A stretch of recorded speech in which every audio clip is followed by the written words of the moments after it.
right, everybody, I'm coming to you live on this famous spot of Cullen and I-45 is what you know it as of today. But in 1903, this is where the first stadium was built here in Houston, and it was called the Buffalo Stadium. That's right, this is the home of the Houston Buffs. And the Houston Buff was first of all, when it started in 1903, now let me remind you, these guys are not getting paid. The only way you're getting paid unless you go to the major league. When you're in the minor league, you get a little paycheck, very small. But when you're in the AAA and the AA, which the Houston Buffaloes started, that was the name of the Houston Buffaloes, and everybody eventually called it the Houston Buffs. But this is Buffalo Stadium, is where it was located in 3rd Ward, right here on the corner of Cullen and what we know today as I-45. And when Buffalo Stadium was built, it was built to try to do everything because you got to remember, there wasn't no Houston Coliseum back during them days. So the 3 black schools from 1927, when they started having 3 black schools, they started having a high school commencement right here at Buffalo Stadium. That was Booker T. Washington, which is 1893, Jack Yates, 1926, and Phyllis Wheatley in 1927. Okay, from after 1927, when all 3 of the schools started having their graduation in 1928, this is where they would meet up, right here at the Buffalo Stadium, right here in 3rd Ward on the corner of Cullen and I-45, what we know it today. And when they came through here, and like I say, when they started a baseball team here, it was a single A, and eventually in 1940 they moved to a AA. And by 1949, after Jackie Robinson had crossed the color barrier for the major league, they wound up getting into a minor league team. And the minor league team that they farm team that they worked with was the St. Louis Cardinals. That's where Ernie Banks came out of here. And also the Chicago Cubs. And all of these was minor league teams until 1962. That's when Judge Roy Hoffine bought a franchise for the major league. They sold him the franchise. And Judge Roy Hoffine was a Harris County judge. And he knew how to pull strings to make Harris County put it on the ballot to build a dome stadium. That's why that dome stadium don't belong to nobody but Harris County. Anybody that go on that property, they leasing that property from Harris County. And when Harris County built that dome stadium, it was on the outskirts of Houston. Remember, I told you, Houston dead end at Holmes Road.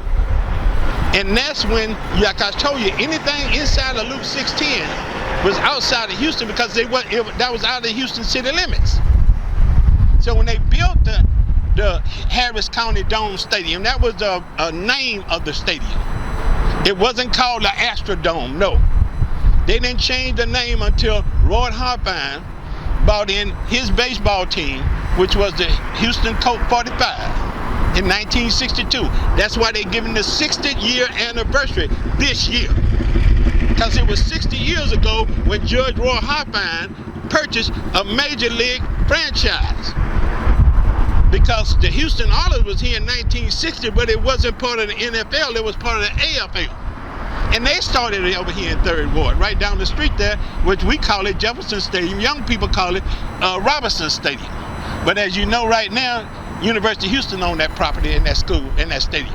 But we're talking about the history here of the Colt 45 and baseball here in Houston. And this is where it started out, right here at the Buffalo Stadium. And then later on, when they moved the franchise out of Houston because of the Houston Colt 45, and then in '65, Judge Roy Hoffine had to change the name from Colt 45 because the name Colt 45 was patented by the beer company. So Fingers bought the spot out after the Houston Buffs moved the team out. As the Colt 45 came in, they moved the team out to the Oklahoma.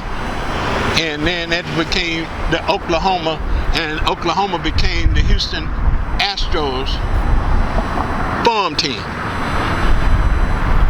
But as we celebrate the 60 years, let's don't forget about the Houston Bucks. And you see that they had some politician bull crap.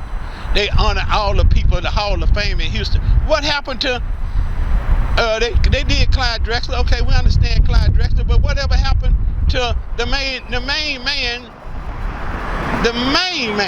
3 Super Bowl rings. Cliff Branch. I didn't see his family there. Maybe he's not in the clique, and that's what stopped Houston from growing this bull cone that they got. Oh, I don't know you. It ain't all about who you know. And I mean, it ain't about what you know, it's who you know. Because there ain't nowhere in the goddamn world that you're going to have what you call a Houston Hall of Fame without putting Cliff Branch in there. But now you want to put Clyde Drexler and all these other people in there, Nolan Ryan, yeah, you want to put them in there. But that's the bullshit that Houston do. That's why I'm here to tell you the real history is right here. They don't even know a goddamn thing about the Houston Bucks. I guarantee you they don't. But I'm here to educate them. It ain't their fault. But that's why God got me chose to do this. Because the Houston Bucks need to be recognized. And when Robert Fingers bought this property from the city, he built his furniture store here. And when he built his furniture store here, it was called Fingers Furniture Store. And he had a home plate in the store to make a memorabilia of the Houston Bucks. Because they was the first baseball team here. And they didn't even get paid until 1948. And then there was a minor league team, and they wasn't getting paid no more than about maybe $100, maybe about now. They weren't getting $100. They're probably getting around $30, $40 a week. But you got to remember, times was cheap then. And we wasn't on the kind of budget that we on today. Today, they would probably be getting paid somewhere around pretty close to $100. Today, scales. But I'm here to let you know, this is where the historical spot of Houston sports started right here in 1903. And then in 1960, Mr. Allen bought the American Football League team here, and they played right down the street here off of Cullen, which we used to call Jefferson Stadium. The original name when they built the stadium in 1928, it was called High School Stadium. But in 1956, they changed the name to Jefferson Stadium. And later on, after integration came and they sold it out to University of Houston, HISD sold it to University of Houston, then it became Robinson Stadium. And then University of Houston just tore the whole stadium down and built the stadium up from the scratch. And that's what it is, the TDEC Stadium today. But I'm live in here, and I'm telling you, thank you so much, Facebook family. We're live on this historical spot. Please let people know about the Houston Bucks. Please let them know that Cliff Branch need to be in that Hall of Fame that they got here in Houston. How in the hell you gonna put Clyde Drexler? Clyde Drexler didn't start his career here in Houston. I mean, yeah, he deserved to be there. Yeah, he's part of Sterling. He's part of the South Park connection. We love Clyde Drexler. We love everything he done. Yeah, he need to be in there. But a lot of other good people need to be in there, like Cliff Branch.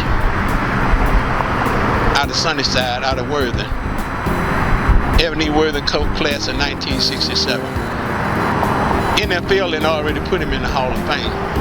And that should have been enough for these so-called these old bourgeois Negroes who call themselves putting a Houston Hall of Fame together. That should have been enough for them to put Cliff Branch in there, but Cliff Branch ain't part of the connection. Like I say, it ain't all about what you know in Houston. It's about who in the hell you know. Out of here.